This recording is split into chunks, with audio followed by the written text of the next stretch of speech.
Welcome. Do you know Sibilla von Bondorf? She was a nun, illuminator, and writer in the 15th century, at a time when women were rarely allowed to pursue artistic pursuits. This makes her extensive body of work, which is surprisingly reminiscent of Matisse, all the more astonishing. Let's take a look at her life. She was probably born in the mid-15th century, presumably in Strasbourg or Freiburg and Breisgau, and came from the lower noble family of Bondorf.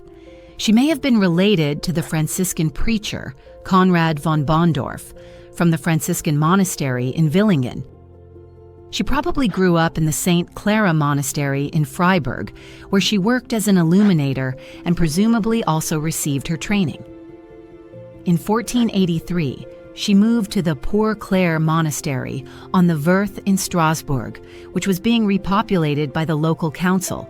There, around 1490, she collaborated with Abbess Magdalena Steimerin to create a book illustrated with 34 miniatures about Clare of Assisi.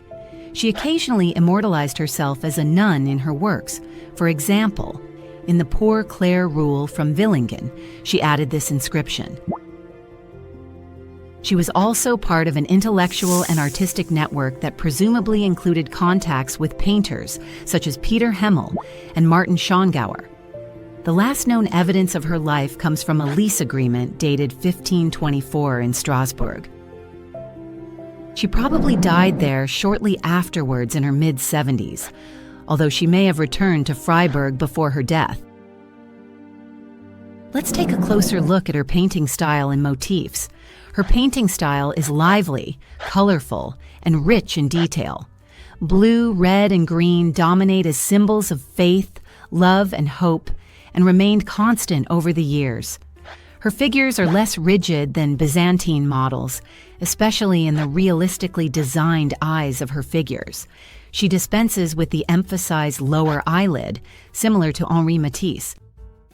She broke with traditional picture frames, making her scenes appear spontaneous and lively, similar to the Legenda Aurea. Her motifs are almost exclusively derived from Christian veneration of saints and also include family trees. Her most important works include the Legend of St. Francis from 1478 with 72 miniatures, the Legend of St. Elizabeth from 1481 with 14 colored images, and the Legend of St. Clare from 1490 with 33 miniatures, all artfully painted on parchment and bound in manuscripts. She left behind a life's work of about 150 miniatures, making her the most important known illuminator of her time in southwestern Germany, and her distinctive style places her in line with other great artists. We hope you enjoyed this insight into the life and work of Sibilla von Bondorf. If so, subscribe to our channel for more exciting art stories. And if you have any further information about her life and work, please write it in the comments.